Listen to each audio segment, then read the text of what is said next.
Chapitre 3, Dynamique des fluides parfaits.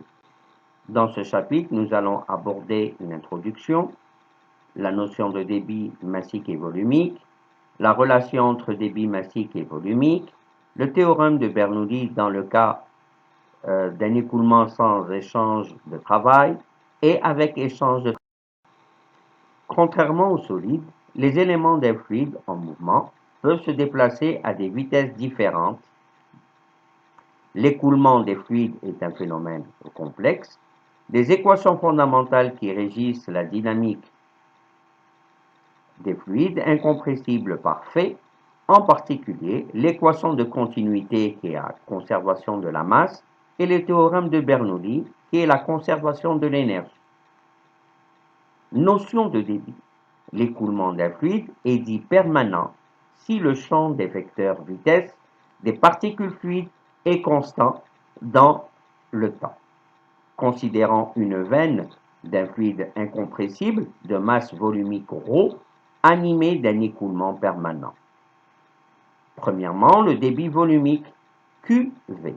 Le débit volumique est défini comme suit, étant le rapport du volume par le temps, dV sur dt, et par conséquent, il est égal à S dx sur dt, et qui redevient S fois la vitesse V, c'est-à-dire la section d'écoulement multipliée par la vitesse V.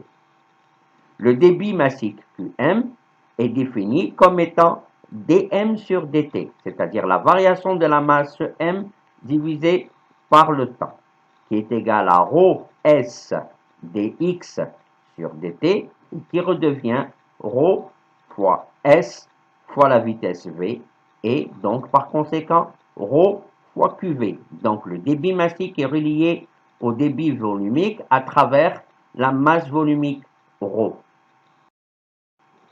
Équation de continuité.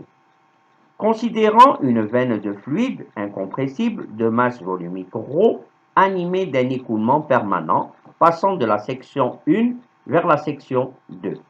Au niveau de la section 1, nous avons une surface S1 et une vitesse V1. Au niveau de la section 2, nous avons une surface S2 et une vitesse V2. Il y a conservation des débits, par conséquent, S1 fois V1 égale S2 fois V2, c'est-à-dire la section au point 1 multipliée par la vitesse au point 1 égale la section au point 2 multipliée par la vitesse au point 2. Il y a par conséquent aussi conservation du débit massique. Débit massique étant constant, par conséquent, ρ fois S1 V1 égale ρ fois S2 fois V2.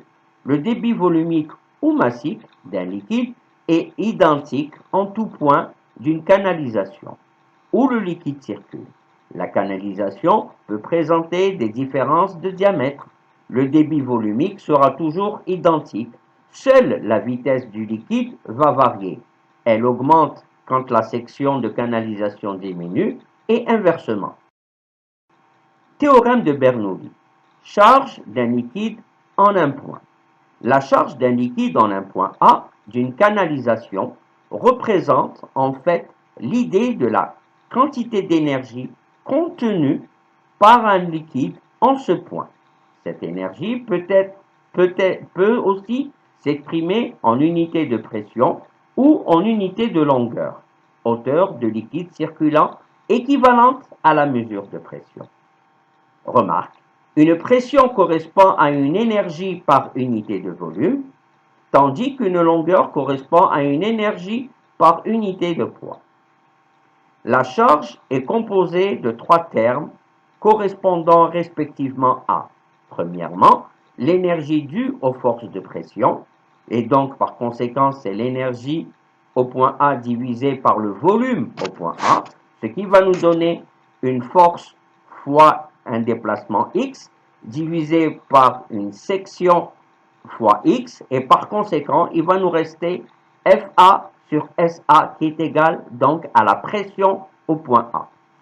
Deuxièmement, l'énergie potentielle, EPA sur le volume A, c'est-à-dire la masse fois G fois ZA divisé par VA, ce qui va vous donner ρ fois le volume A fois G fois la latitude ZA divisé par le volume en A. Par simplification, on obtient ρ fois G fois ZA. L'énergie cinétique du liquide, c'est ECA divisé par le volume au point A. Et donc, c'est 1/2 fois la vitesse au carré au point A divisé par le volume au point A. Ce qui va nous donner 1/2 fois ρ fois le volume en A fois VA au carré divisé par le volume au point A. Par simplification, on obtiendrait 1/2 de ρ fois VA au carré. PA, VA et ZA représentent respectivement la pression au point A en pascal, la vitesse au point A, c'est-à-dire en mètres par seconde, et l'altitude du point A en mètres par rapport à un niveau de référence. On a donc les expressions suivantes au point A par sommation. Donc la pression dynamique s'écrira comme suit. La pression au point A plus ρg ZA plus 1/2 de ρ fois la vitesse au point A au carré, si cela est exprimé en pascal. Mais si nous voulons une expression en mètres, c'est-à-dire en hauteur de fluide équivalent, il suffit de prendre la première expression et de la diviser par ρ fois G. Ce que nous obtenons, PA divisé par ρg plus ZA plus 1/2 de la vitesse en A au carré sur G. Cas 3.1, cas d'un écoulement sans échange de travail. Les hypothèses du théorème de Bernoulli sont les suivantes. Premièrement, le fluide est parfait et incompressible.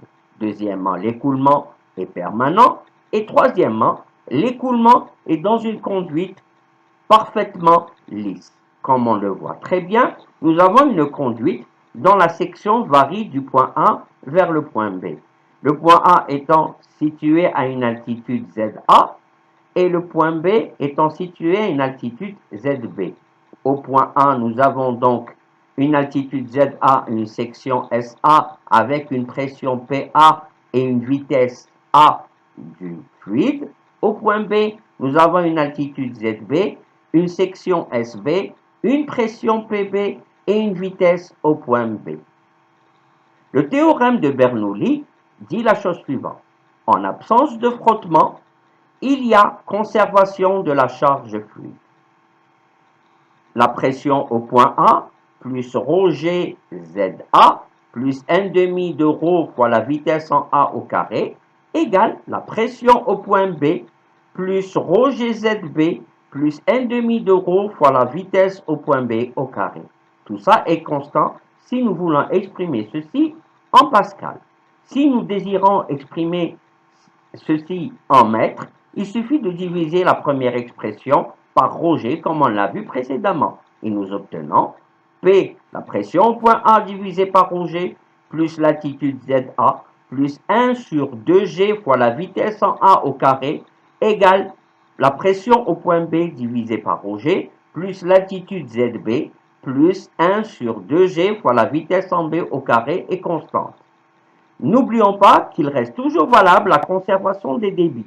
SAVA est toujours égal à SBVB. Cas d'un écoulement avec échange de travail. Reprenons le schéma de la veine fluide du paragraphe précédent, 3.1, avec les mêmes notions et les mêmes hypothèses. On suppose en plus qu'une machine hydraulique est placée entre la section SA et SB, comme on le voit ici sur le schéma de droite. Très bien. Cette machine est caractérisée par une puissance nette, P net, échangée avec le fluide, une puissance sur l'arbre, PA, et un certain rendement étant. Dans le cas d'une pompe, le rendement est donné par l'expression suivante. État de la pompe, il est égal à P net divisé par PA.